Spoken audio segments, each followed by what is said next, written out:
I'm Douglas Noble, and this is the NABWMT History Project. This morning we're in Washington, D.C., interviewing Dminns. Dan has been a member of the D.C. chapter since 1984 and involved with the National Association since the late 80s, when he helped write the first grant for the National Association's Task Force on AIDS Prevention.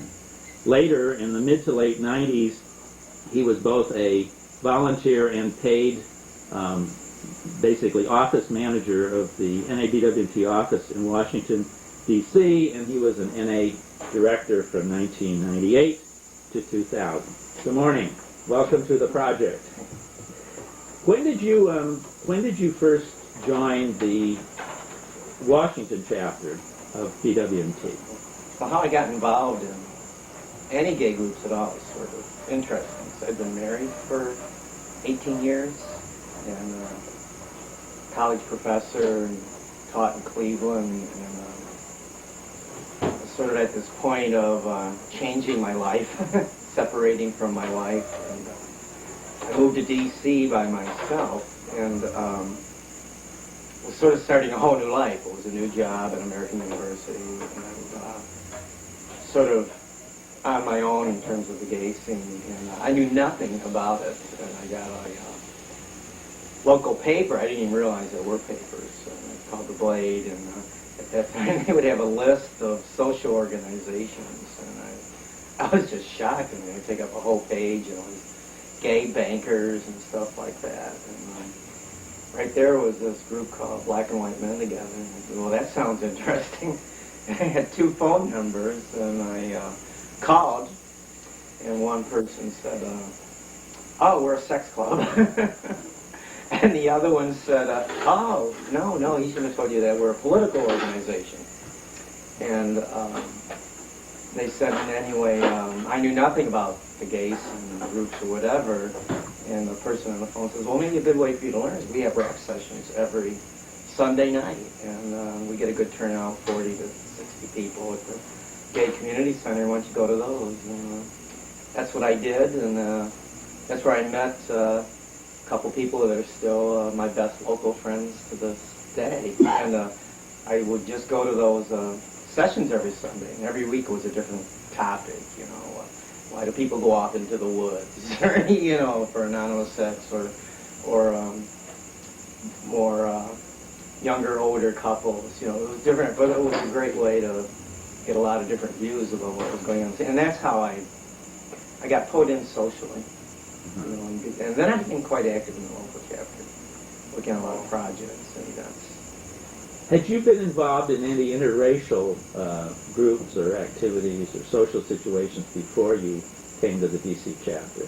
No, I wasn't involved in gay scene at all. I was, when I was teaching and married, I was active in things like social problems, you know, working on social problems type things, but nothing like that. I grew up in upstate New York, which is still quite a rural area, you know, the Finger Lakes. And, I was always very conscious of race growing up, even though everybody around me was predominantly white.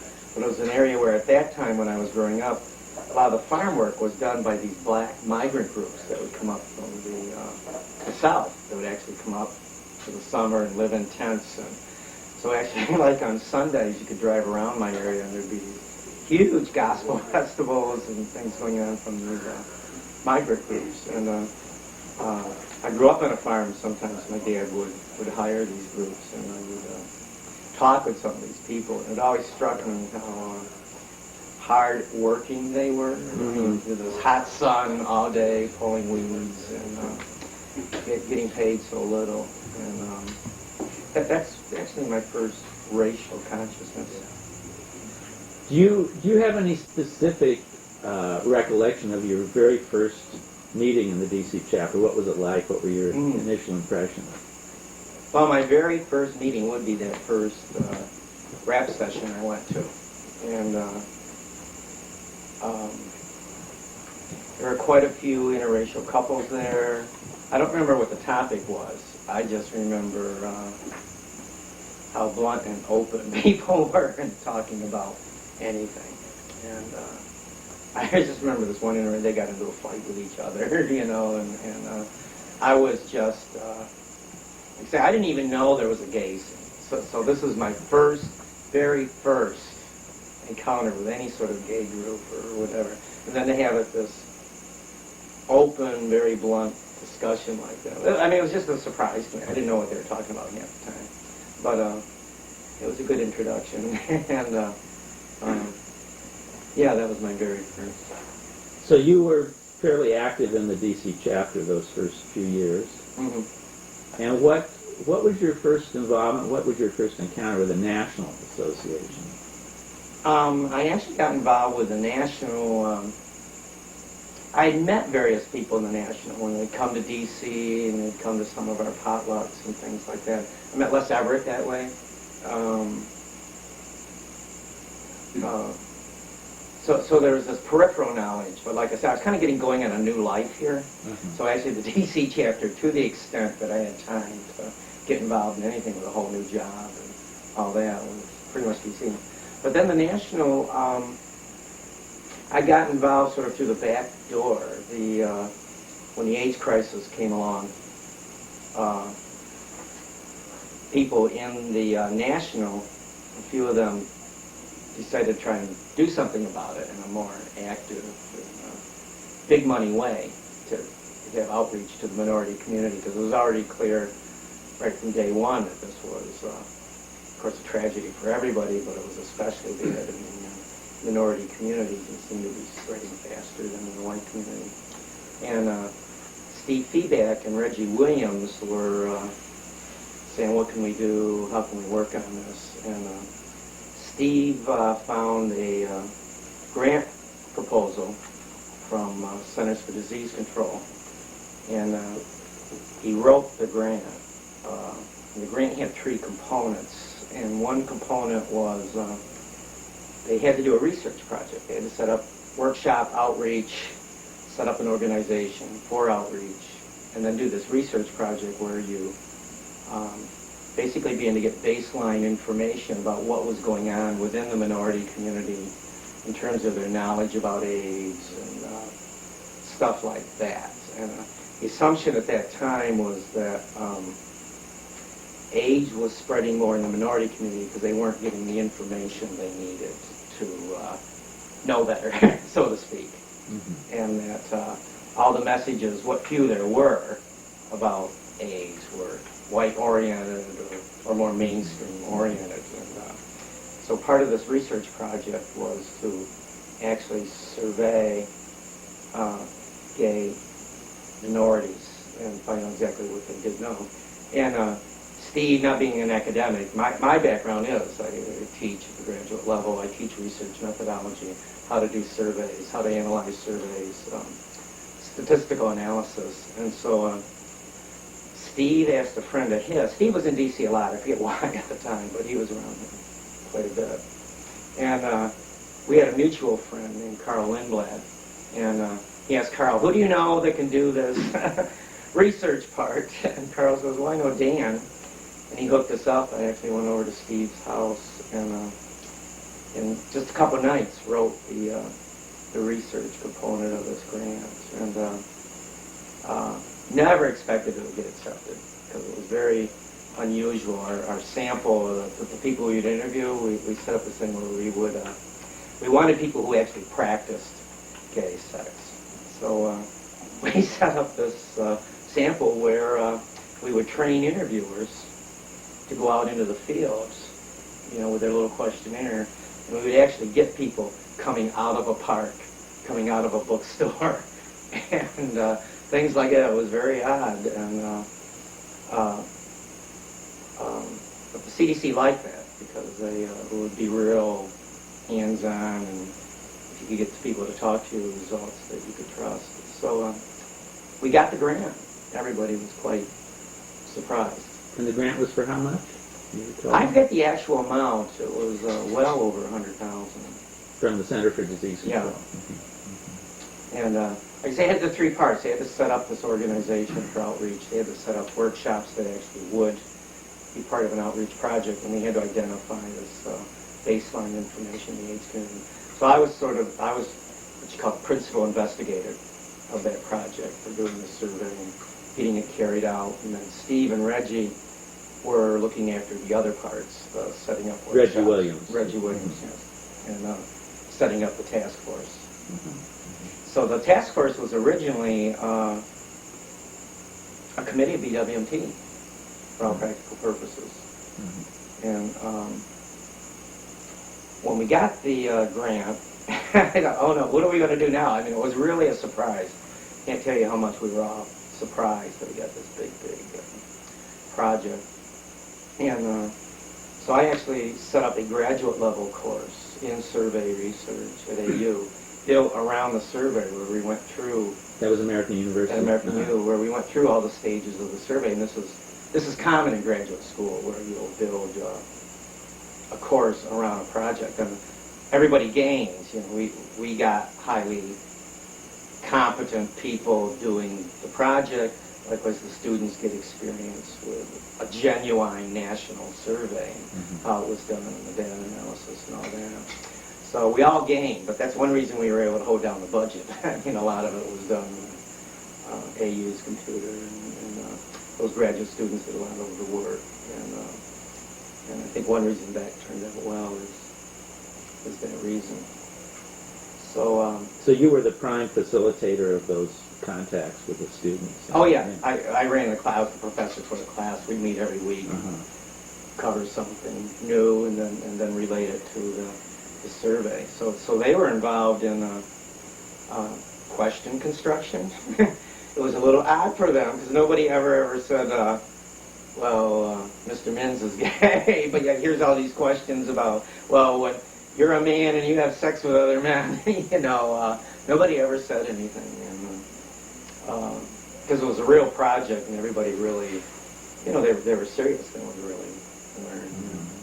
But after that class, at least 3 members of that class came up later and said, oh, they were gay too, and interested in the, you know, results and how it went. And actually some of them continued to help a little bit on it later. What were some of the results, or what general information did you draw from the survey? I think members of BWMT don't appreciate how, because they don't know how significant the results were. And you got to remember, this was the very earliest days when you're just beginning to collect knowledge, and the assumption was that the problem for the spread of AIDS is that people just don't know. If you knew unprotected sex caused AIDS, then you'd stop doing unprotected sex. And what we found was,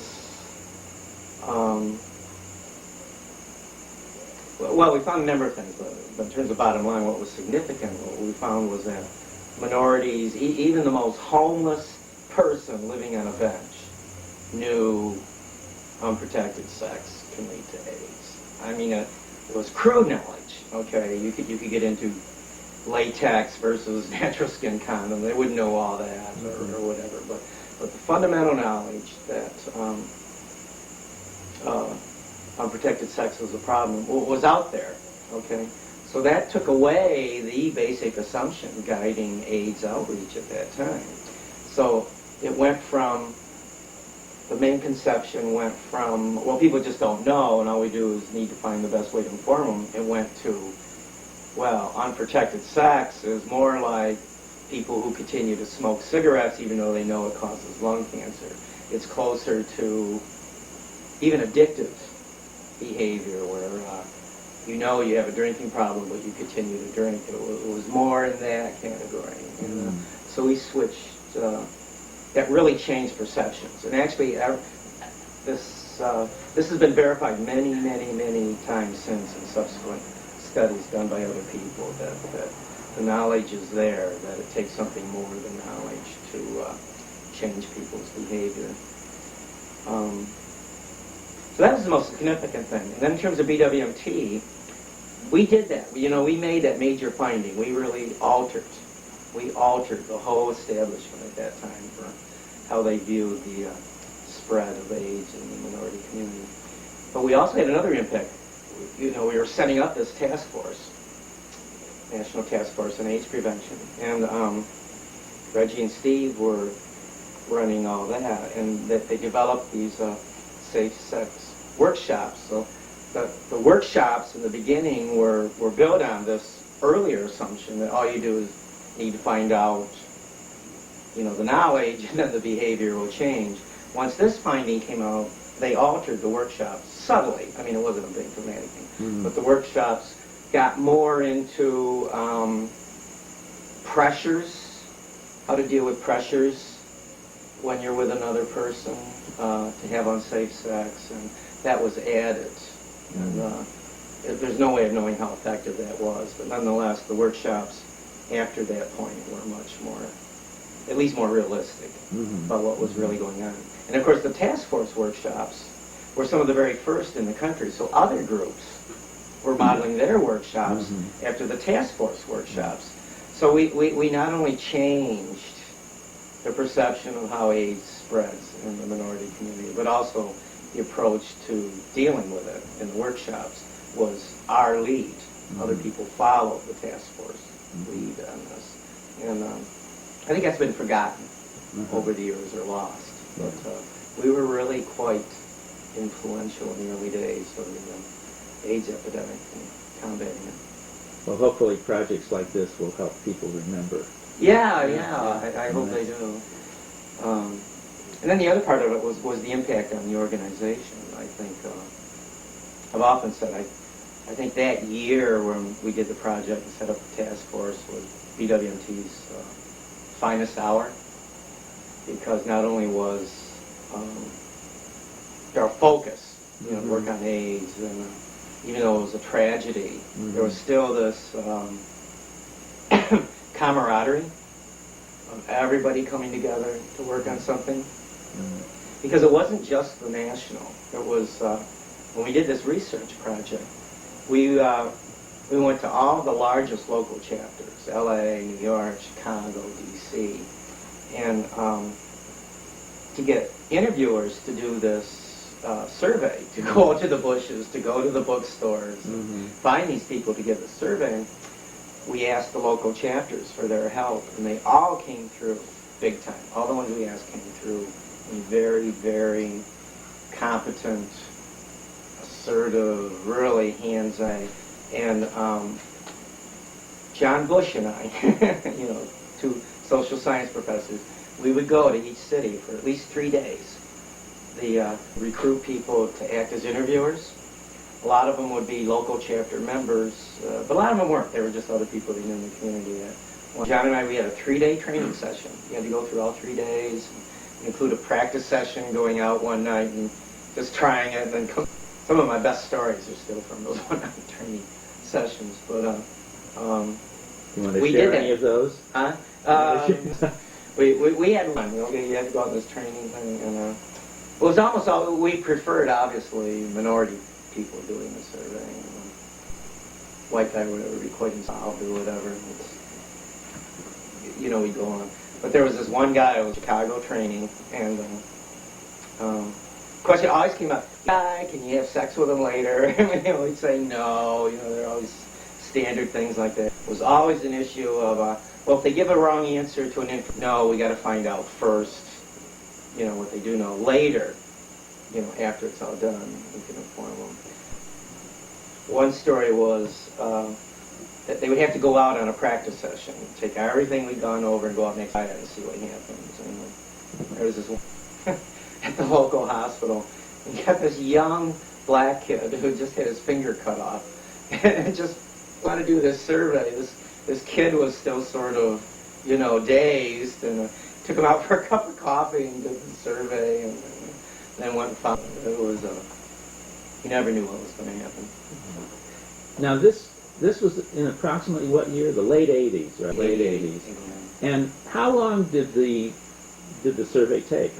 Over what time was both of your the class actual and the where we people went in out the and field? collected data, we tried to do within a 3-week period. Several chapters did it at the same time. There was slightly, but they were all roughly within the same 3-week period. So the whole process, including your class and the class, survey. the survey were all sent here to DC, and then the class started. I see. We did that. So the class worked on data that had already been collected, verified. And that was like a semester. Yeah, Yeah. took all semester, and then analyzed the data. And Mm-hmm. that's when we take the answers and find out people do know quite a bit about AIDS.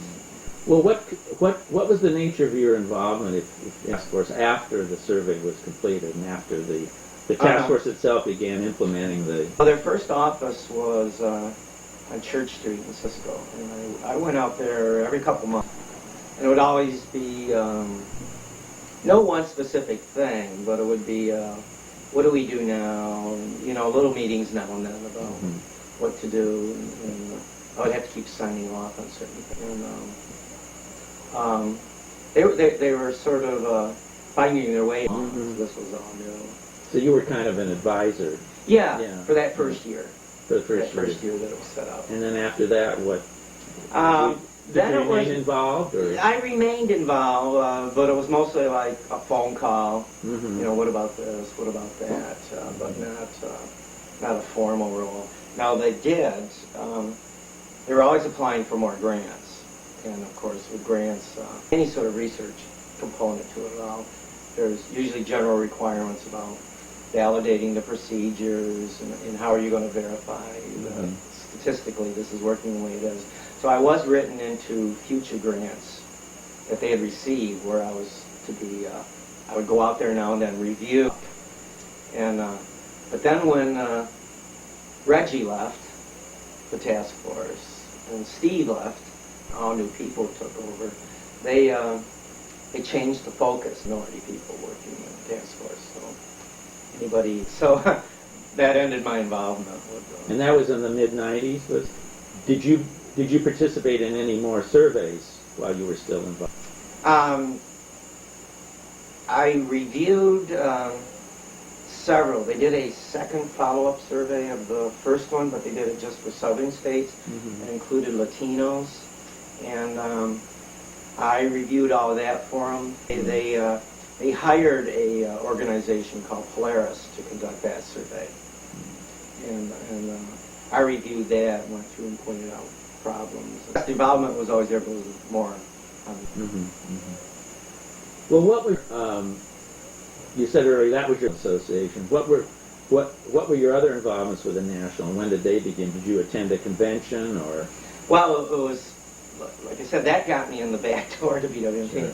The first convention I came up with working on the grant, where we'd gotten the grant, but we were still working on the questionnaire, was the Tallahassee Convention.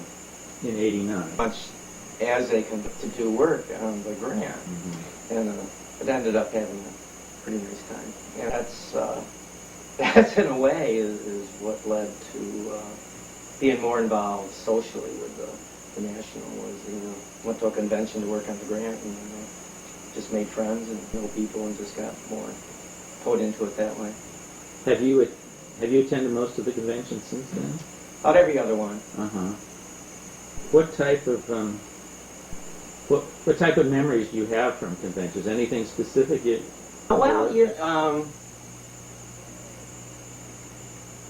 Type of person I am, my personality, I'm sort of more of a, I guess, loner type person.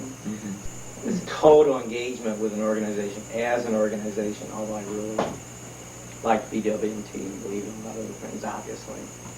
And but what has ended up is a lot of really great one-on-one relationships with people through BWMT. Like I said, some of my very best friends today are people I've met in BWMT. People are still active. It's sort of that way, through the people I know and maintaining that. And then, of course, I got involved with the office stuff. After all the grant stuff died down, and I continued to teach at AU, and then I went on disability for time on my hands, and then,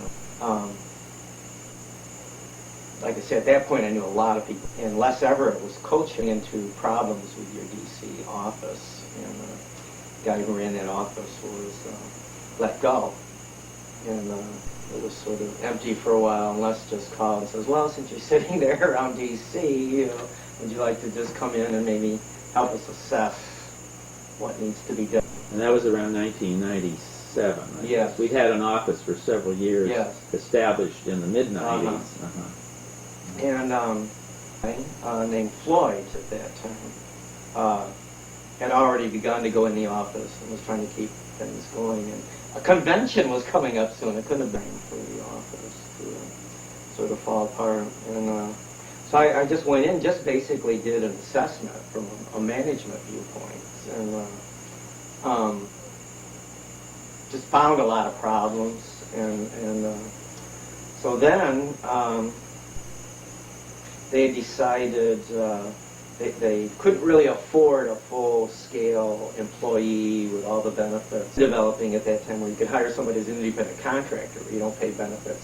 They just have very specific tasks. You do those tasks and that's it. They actually then hired me as an independent contractor to run the office in well over a year.